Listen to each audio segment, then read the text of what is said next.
ये मोर डालमा अलरेडी हो सारा तापर मुझे टमाटो खट्टा करुच्ची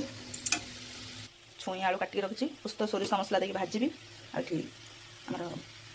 सांग मैंने आज गुरुवार आज सब कौन बन आसन देखिए ये हूँ आमर अरुआ भात तापर ये आम हांडी रही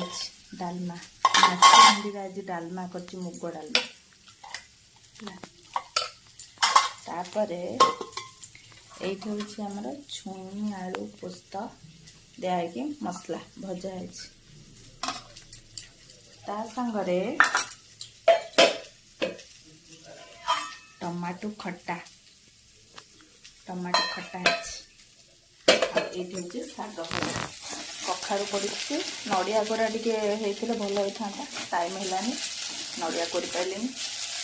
कखारू शाग भजा काकुड़ी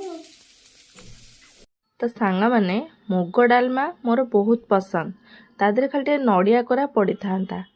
तो टाइम है कर पारे किंतु बहुत बढ़िया लगुच हांडी रे भी बन बहुत टेस्टी लगुच